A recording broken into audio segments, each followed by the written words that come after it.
Divaldo Franco, Iluminação Interior, ditado pelo Espírito Joana de Ângeles.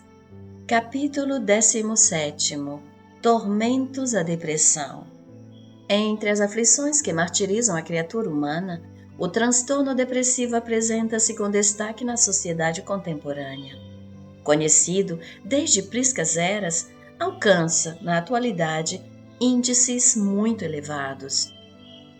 Vinculada a diversos distúrbios orgânicos e psicológicos, assola entre os indivíduos equipados de conhecimentos científicos e tecnológicos, ou não, no entanto, destituídos de autocontrole, de autoidentificação. Confundida com a melancolia e a tristeza, não raro, trucida os sentimentos da sua vítima, empurrando-a ao suicídio indireto, mediante o abandono dos interesses existenciais ou diretamente, graças ao salto no abismo da alucinação. Os gregos identificavam-na como melancolia, em razão de acreditarem tratar-se do excesso de bilis negra, conceito apresentado por Galeno no seu estudo em torno dos 4 humores, lendária herança de Adão. No primeiro quartel do século XX, o eminente psiquiatra alemão Emílio Kraepelin, diante de pacientes que apresentavam manifestações psicóticas, nas quais acreditavam encontrar-se com partes do organismo sem funções, a ponto de recearem alimentar-se para não se verem constrangidos à eliminação, conforme se dera a ingestão, denominou esse quadro como um estado de melancolia delirante. A tristeza, por outro lado, é uma emoção natural em face dos problemas e dificuldades que se apresentam na existência de todas as pessoas, como decorrência de desencantos, de choques, de insatisfações, normalmente de curta duração.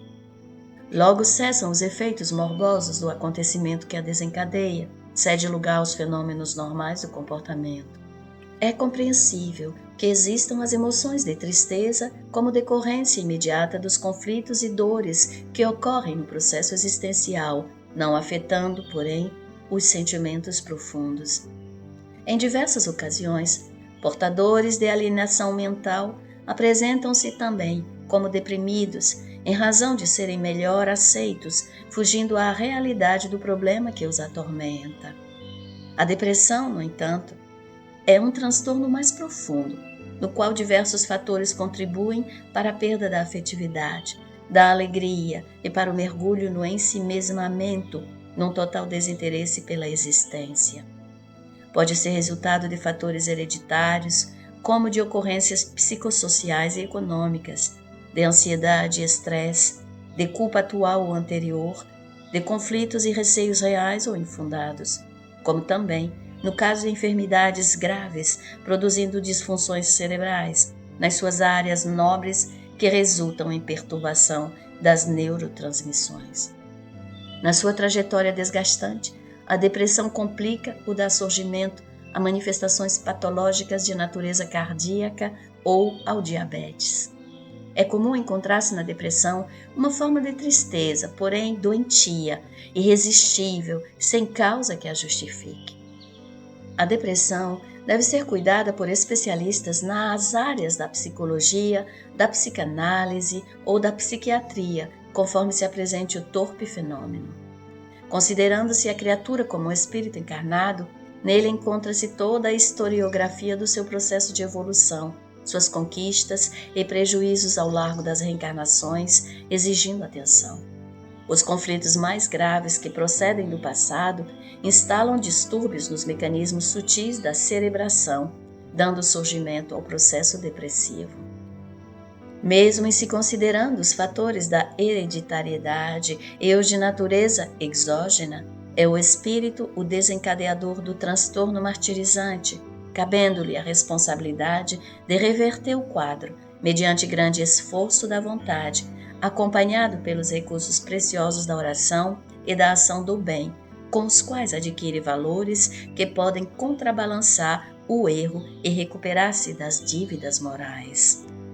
Concomitantemente, deve-se levar em conta a interferência de espíritos vingadores ou viciosos que se encontram na economia moral de muitas vidas em razão dos compromissos que vigem entre todos os seres, especialmente aqueles que foram vítimas de abusos e de crimes não justiçados, casos houvesse justificáveis.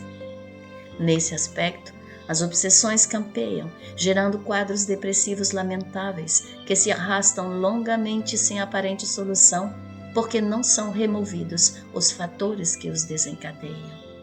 Normalmente, entre os indivíduos que não possuem fé religiosa, mais facilmente se instalam esses processos como decorrência da falta de resistência espiritual para os enfrentamentos que lhes são necessários superar. Quando, porém, a têm, a concentração nos ideais superiores e o intercâmbio vibratório com a divindade facultam imunização às investidas dos adversários desencarnados, às culpas e a outros conflitos que neles se encontram vigorosos, desde que encontram conforto moral na oração e na visualização do futuro melhor, através do esforço pela própria renovação. Mesmo quando atingidos pelo rude transtorno, desde que ninguém se encontre em regime de exceção no mundo físico, mais facilmente renovam-se e, confiando em Deus, enfrentam a situação com outra disposição interior, que lhes facilita a superação da conjuntura penosa. A depressão é, por isso mesmo, perigosa, porque pode apresentar-se sutil, mascarada, agravando-se na sucessão do tempo ou surgindo em surto perturbador de graves consequências. Toda vez, portanto, quando sintas uma tristeza angustiante sem um motivo que a justifique, reage, retomando a disposição da alegria ou renovando-te pela prece e pelo trabalho do bem. Quando pensamentos insidiosos e insistentes predominarem em tuas paisagens mentais, convidando-te à fuga dos relacionamentos, dos compromissos de qualquer ordem, vigia e age, porque estás sob as garras perversas do transtorno perigoso. Ele pode apresentar-se também através de episódios de insônia, de irritabilidade, de insatisfação, não apenas de melancolia e perda da autoestima, porém de cansaço prolongado e sem gênese em que se fundamente. Igualmente, pode surgir em períodos festivos, aniversários, datas alegres, celebrações convencionais do calendário, tornando-se sazonal, ou em fases menos alegres, dias penumbrosos, invernos demorados. Aí surgem organizações femininas pré-menstruais, antes do parto ou depois, tornando-se perigoso pelo desencadear de alucinações e desordem de conduta.